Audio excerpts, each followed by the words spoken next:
أعوذ بالله من الشيطان الرجيم. بسم الله الرحمن الرحيم. الحمد لله والصلاة والسلام على رسول الله وبعد. Assalamu alaikum warahmatullahi wabarakatuh.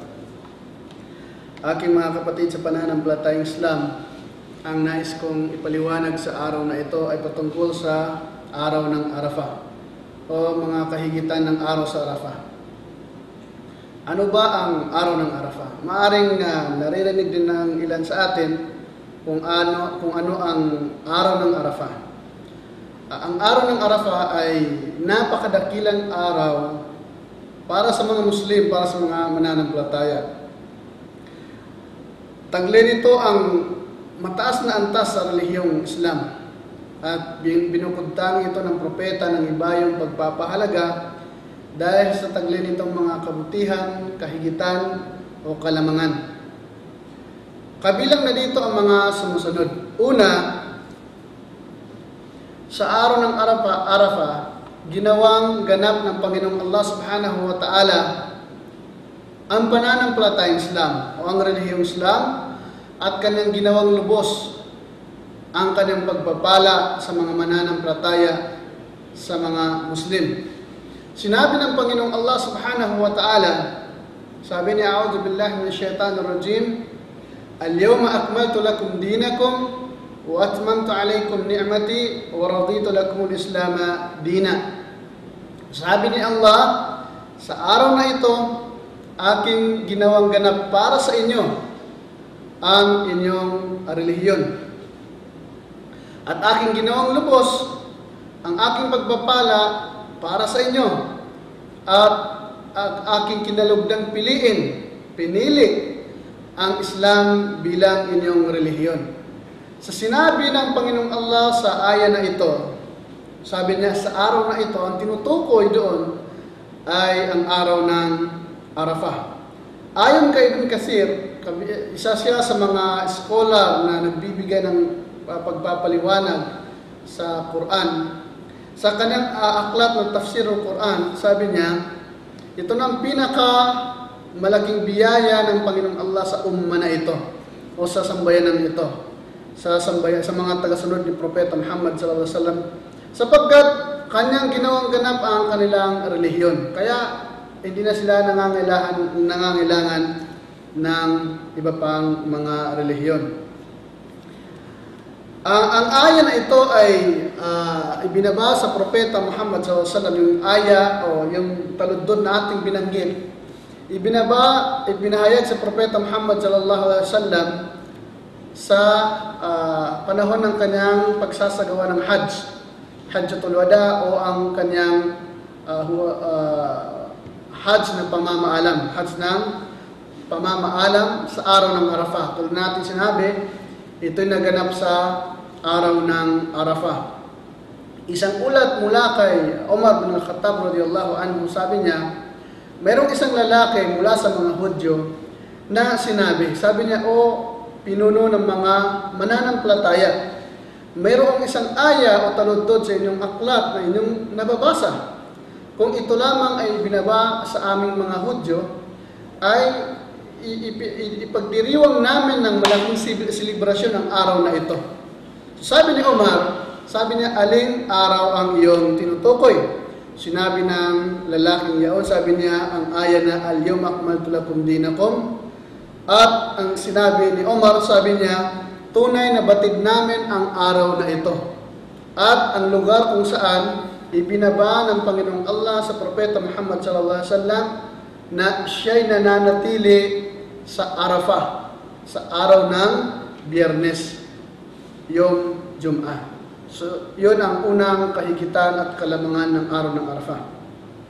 Ang pangalawa ay sabi dito sa aklat natin binabasa, sabi niya, annahu yawm yaksuru fihi al-'itq min an-nar wa yubahillahu bi ahli al-mawqif al-malaika. Sabi niya, sa araw na ito, pinakamarami o maraming pinapalaya ang Panginoong Allah Subhanahu wa Ta'ala mula sa kanyang mga alipin, mula sa apoy ng impyerno. Pinapalaya niya sa araw ng Arafah ang maraming tao o kanyang alipin, tao man o jinni, mula sa mga mula sa apoy ng impyerno. At maliban doon, ipinagmamalaki ng Allah sa mga anghel ang mga kanyang mga alipin na nananatili sa araw ng Arafah. Isang ulat mula kay Aisha radhiyallahu anha, sabi niya, katotohanan ng Propeta Muhammad sallallahu alaihi wasallam kanyang sinabi, sabi niya, wala ng araw na pinakamaraming pinapalaya ang Allah mula sa kanyang mga alipin, mula sa impyerno o apoy ng impyerno kaysa araw ng Arafah. At tunay na siya ay lumalapit sa kanyang mga alipin. At pagkatapos, ipinagmamalaki niya ang mga taong nananatili sa Arafah, ipinagmamalaki niya sa mga anghel. And then, sasabihin niya, ma'arada haula, itatanong ng Panginoong Allah sa mga anghel kung ano ang nais ng mga aking alipin. Which is, alam din niya kung ano ang tunay na nais ng mga kanyang alipin, kung bakit nandun sa Arafah. Subalit, yun ay mamalaki lamang ng Panginoong Allah subhanahu wa ta'ala sa kanyang mga alipin, ipinagmamalaki niya sa mga anghel. Ikatlong kabutihan at kalamangan, kahusayan ng araw ng Arafah ay ang pag-aayuno sa araw ng Arafah ay nagpapawi ng mga kasalanan sa loob ng 2 taon. Okay, ito'y para sa mga taong hindi nagsasagawa ng Hajj. Dahil ang mga taong nagsasagawa ng Hajj, sa araw na yaon, sila'y nasa Arafah. At hindi ka nais-nais na sila'y mag-ayuno. Dahil kailangan sila'y malakas sa kanilang panalangin, sa kanilang paggawa ng mga kabutihan at mga paggunita sa Allah subhanahu wa ta'ala. Subalit ang mga taong, ang mga Muslim sa buong mundo na hindi nagsasagawa ng Hajj ay sunnah at yun ang katuruan ng propeta at kanyang sinabing napakahalaga, mabuting gawain at kanais-nais na mag-ayuno sa araw ng Arafah, kung saan ang gantimpala nito ay pagbabawi ng mga kasalanan sa loob ng 2 taon. Masya Allah.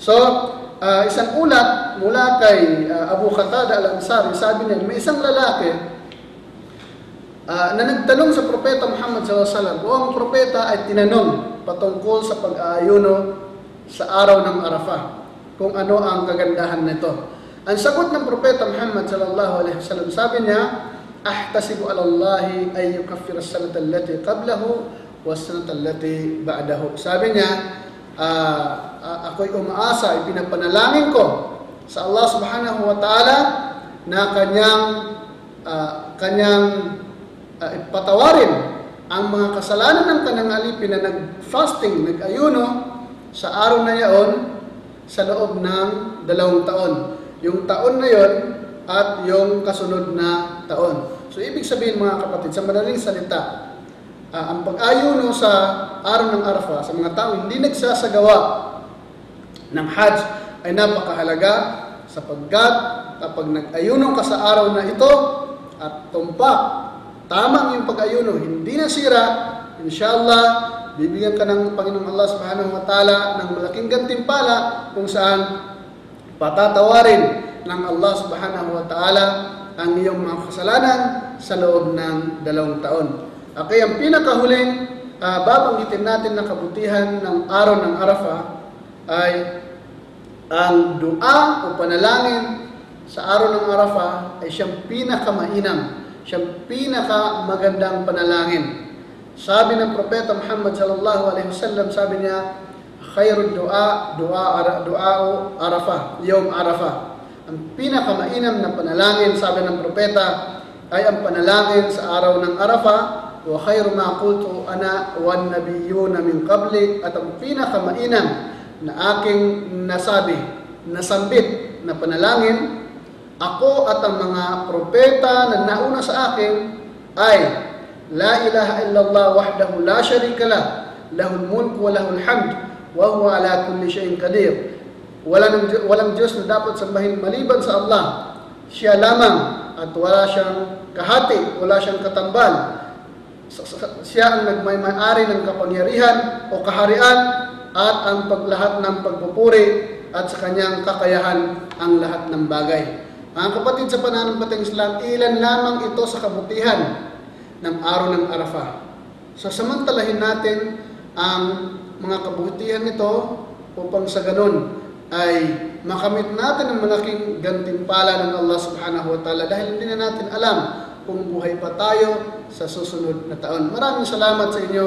Naway naging mahusay at naging kapakipakinabang ang ating pagpapaliwanag sa ating paksa sa araw na ito. Maraming salamat sa ating mga kapatid na manonood. Hanggang sa muli, tayo nagpapasalamat sa mga taong laging sumusubaybay sa ating programa. Assalamualaikum warahmatullahi wabarakatuh.